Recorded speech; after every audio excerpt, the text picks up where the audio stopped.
All right, now we're going to talk about some environmental factors or environmental biological factors.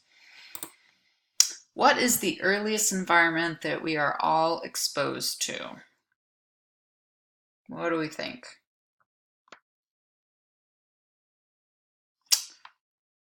Let's see if you're right. It is the womb. So,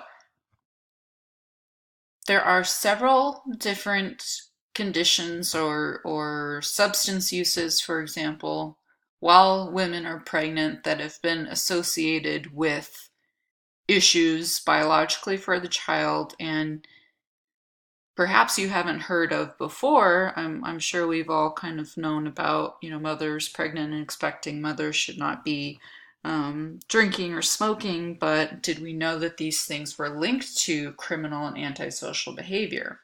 That might be something new for this class. So, damage to the developing children and increase in delinquencies maybe are new information here. So substance use, yes, so the things that we've heard of before, but we do have links to antisocial behavior. So cigarette smoke, alcohol, and other drugs are linked to increases in delinquency for their child. Any other types of chemical poisoning, so it could be mercury or lead, which is a lot less common these days than it has been in decades past. Poor nutrition has been linked to it as well. I think maybe my point here was that it's all linked to things that we somewhat knew already, but particularly to delinquency now might be our new information. Okay, and it's all, I think I remember now, it's all out of our control. And it's really only in the hands of the pregnant mother because the father has some control, perhaps, about, or whoever the mother is living with at the time, but these are all out of our control and they happen before we're even born. So interesting and maybe happy or sad depending on our point of view. Next, we're going to talk about brain damage, not surprisingly from our frontal lobe brain damage, since we've been talking about the frontal lobe. So patients with brain damage to the frontal lobe can be hostile and aggressive. So before we had our great advances in technology and brain imaging and ability to learn about these things, people learned about frontal lobe damage and issues that it caused with people based on case studies. So this man here you may have heard of in other classes, but this is an example of a case study that shows behavior before and after a severe brain trauma. So this is Phineas Gage, this guy right here, Phineas Gage, and he had this rod, 3.5 feet rod, shot through his skull. It shot right through this eye and out of his head right here. So we'll see better photos in the next few slides.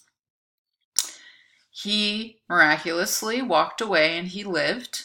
And this is how we're able to understand what happened to his behavior after he was lost part of his brain.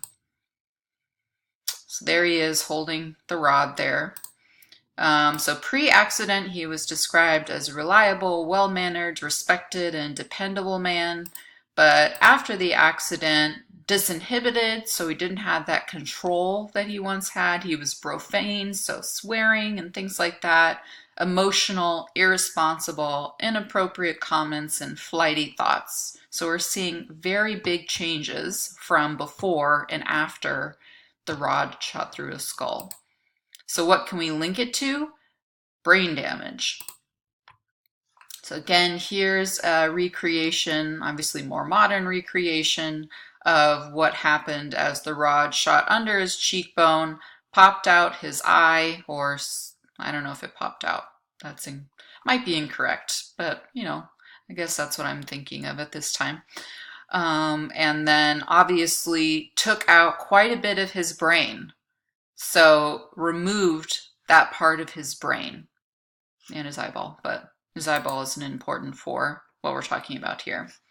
So again, shot out through his skull and removed part of the brain. So it's not like it went back in after they removed the pole. This is his brain, not his brain, his skull, not his brain. So you can see the damage that was left from our rod there. So again, why do we talk about this? Because we can see what this brain damage did to his behavior and any other things in his changes in his person. But because we know it was only the frontal lobe part of his brain, so it didn't go across the whole brain, just the frontal lobe, we know that the frontal lobe has some control over the behaviors that changed. So we know the frontal lobe is important for these behaviors. So damage to frontal lobe that we have learned since has the executive function, emotion, and personality. So it can damage motor behavior, motor function,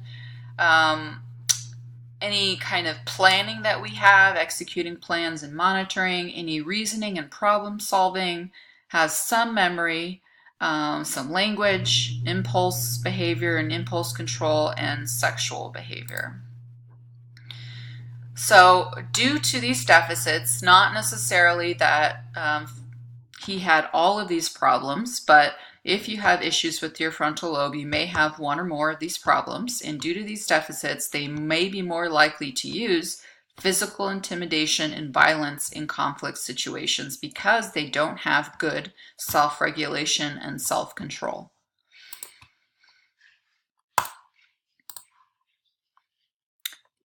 Next, let's talk about brain plasticity.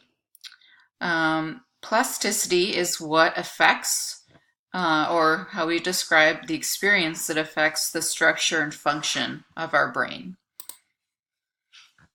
So, plasticity and language development in particular is very important, and why you may have heard in different classes that it's important to try and expose your young child or baby to multiple languages because our brain is better able to alter and take in all that information. So plasticity decreases about after 4 years old. Why do we care? Well, for this particular example, because of language difficulties and that being a risk factor. So if we're not having that kind of experience with parents and caregivers talking with the child and trying to get them to use their language and develop their language, they could be falling behind other children their same age because they're not taking advantage of this brain development. So plasticity isn't just something that we have when we're little, although it is best when we are younger, but everybody has some plasticity in our brains that's altering the brain at a cellular level. So again, this continues on throughout our life. Go ahead and watch video 3, and this gives us a little snapshot of plasticity.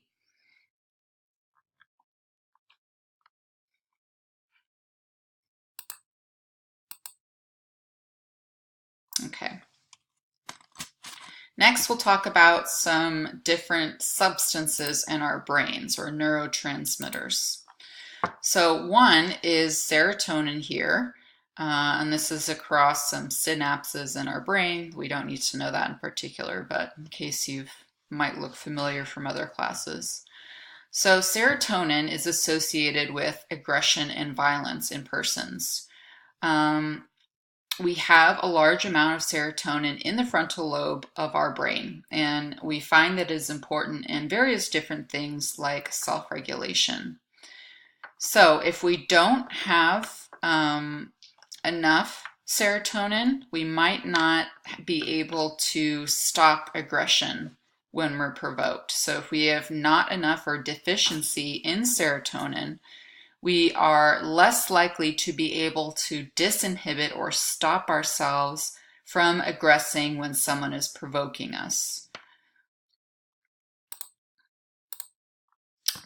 A hormone that we have likely all heard of before is testosterone, and we do find that there is some support of a link between higher testosterone levels and aggression and violence. But overall, it's not really clear cut and not conclusive. It's inconclusive overall.